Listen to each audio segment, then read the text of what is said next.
Assalamualaikum warahmatullahi wabarakatuh. Halo anak-anak, apa kabar semuanya? Semoga sehat-sehat selalu, amin. Kali ini kita membahas tentang bab 2 PPKN kelas 7, norma dan keadilan. Pembahasan sekarang adalah norma dalam kehidupan bermasyarakat.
Di mana bumi dipijak, di sana langit dijunjung.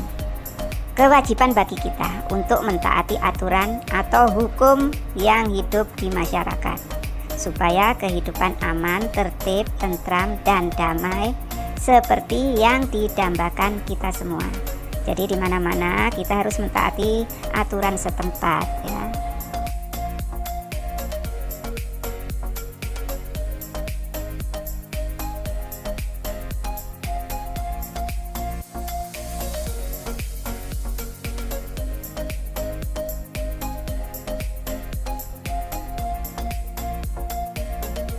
Norma dalam kehidupan masyarakat.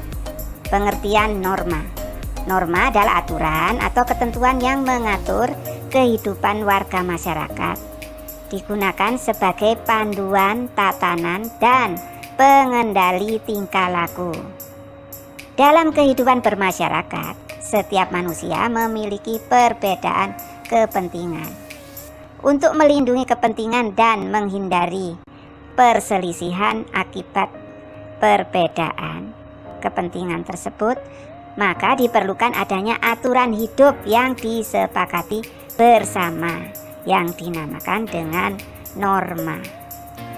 Dalam kehidupan masyarakat terdapat 4 macam norma, yaitu norma kesopanan, norma kesusilaan, norma agama, dan norma hukum.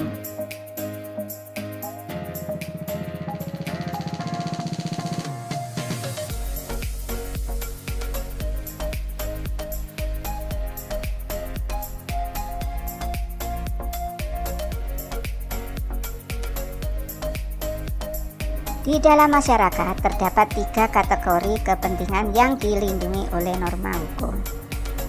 Ya, kita bahas yang pertama, kepentingan umum, yang terdiri atas 1. Kepentingan negara sebagai badan hukum. Contohnya, mempertahankan diri dari serangan negara lain. 2. Kepentingan negara sebagai penjaga kepentingan masyarakat.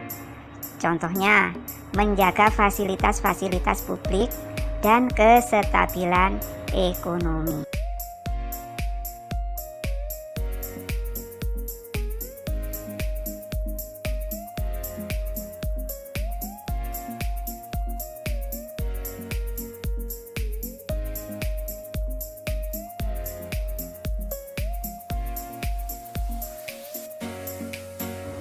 Yang B, kepentingan masyarakat.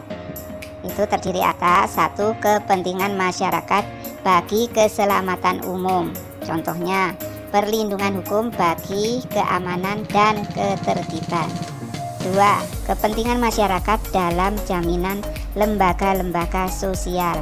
Contohnya, perlindungan perkawinan atau keluarga. Nomor 3, kepentingan masyarakat dalam kesusilaan untuk melindungi dari kerusakan moral. Contohnya, tentang peraturan pemberantasan korupsi. Nomor 4, kepentingan masyarakat dalam pemeliharaan sumber-sumber sosial. Nomor 5, kepentingan masyarakat dalam kemajuan umum untuk berkembangnya manusia ke arah yang lebih tinggi dan sempurna. Nomor 6, kepentingan masyarakat dalam kehidupan manusia secara individual. Misalnya, perlindungan kebebasan berbicara.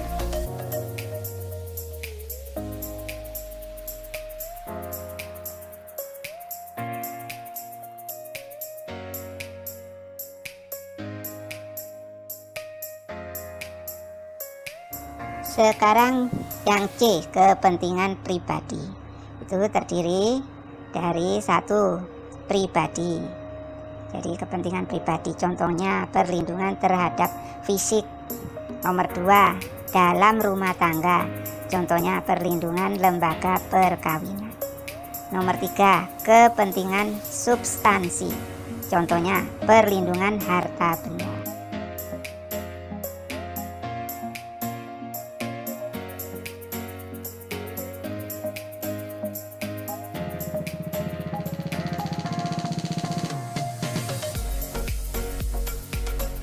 Sekarang kita lanjutkan nomor 2, macam-macam norma.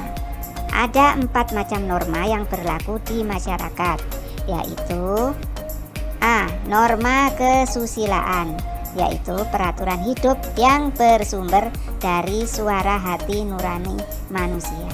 Contohnya, tidak mengambil dompet seseorang yang terjatuh atau tertinggal, tidak menyontek pada saat ulangan atau ujian.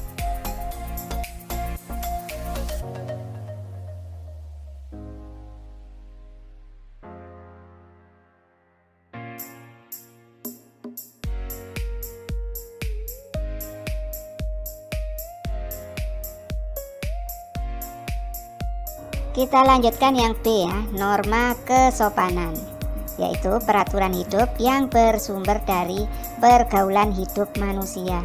Contohnya berkata sopan kepada orang tua. 2. Menggunakan tangan kanan menunjukkan sesuatu dan sebagainya. Jadi kalau di sini kalau melanggar norma kesopanan sanksinya adalah pengucilan, tidak disenangi atau dicemooh oleh masyarakat. Jadi kalau kita tidak sopan kepada orang tua, orang lain akan mengucilkan kita, jadi juga tidak disenangi.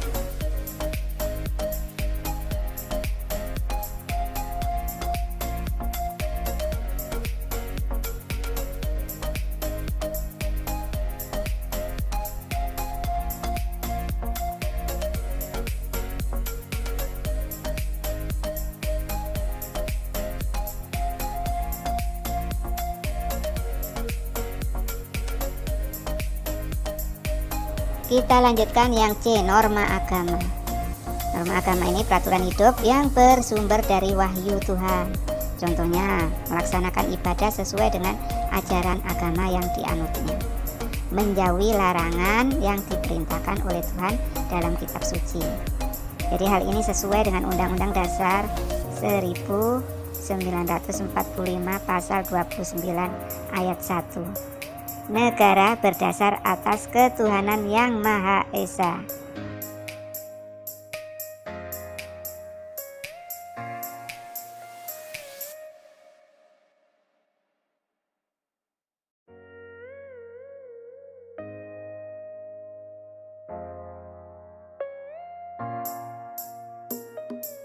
Kita lanjutkan dengan norma hukum, yaitu peraturan hidup mengenai tingkah laku manusia yang dibuat oleh badan resmi negara yang harus ditaati dan bersifat mengatur dan memaksa setiap warga negara.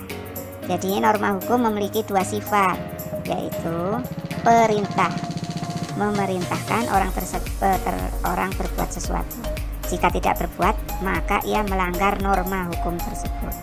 Contohnya, kewajiban memiliki SIM bagi pengendara kendaraan bermotor, menggunakan helm bagi pengendara kendaraan bermotor roda 2. Jadi kalau melanggar maka akan ditilang. Ini ketentuannya ada. Ketentuan pasal 281 Undang-Undang Nomor 22 Tahun 2009 berbunyi, setiap orang yang mengemudikan kendaraan bermotor di jalan yang tidak memiliki surat izin mengemudi sebagaimana dimaksud dalam pasal 77 ayat 1 dipidana dengan pidana kurungan paling lama 4 bulan atau denda paling banyak 1 juta rupiah.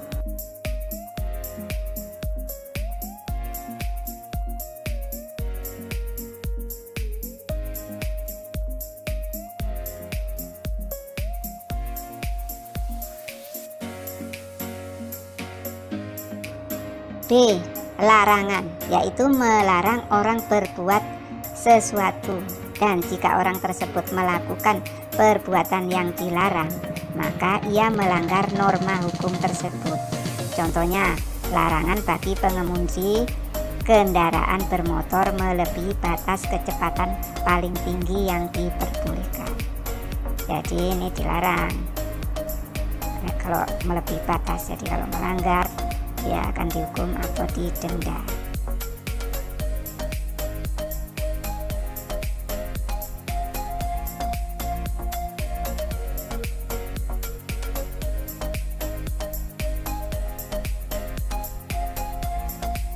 Pada hakikatnya, suatu norma hukum dibuat untuk menciptakan ketertiban dan kedamaian. Jadi, tanpa adanya hukum maka akan kacau negara itu. Jadi di sini negara Republik Indonesia adalah negara yang melaksanakan norma hukum. Hal itu dapat kita lihat dalam pasal 1 ayat 3 Undang-Undang Dasar Negara Republik Indonesia tahun 1945 yang berbunyi, negara Indonesia adalah negara hukum. Dan pasal 27 ayat 1 Undang-Undang Dasar Negara Republik Indonesia tahun 1945 yang berbunyi, segala warga negara bersamaan kedudukannya di dalam hukum dan pemerintahan, dan wajib menjunjung hukum dan pemerintahan itu dengan tidak ada kecualinya. Jadi ada persamaan ya, semuanya kalau bersalah akan dihukum di sini.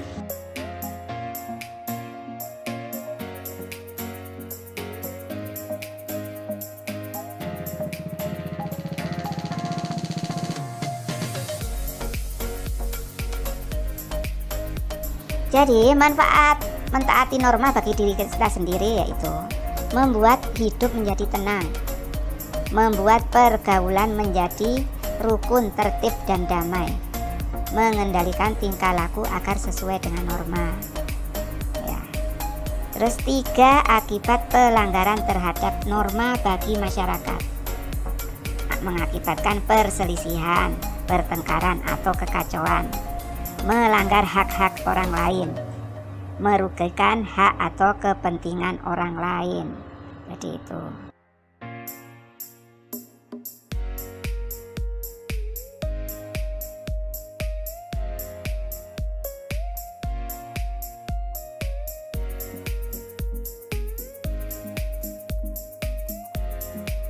Ya, sampai di sini dulu pelajaran hari ini. Terima kasih telah menonton. Sampai jumpa pelajaran selanjutnya.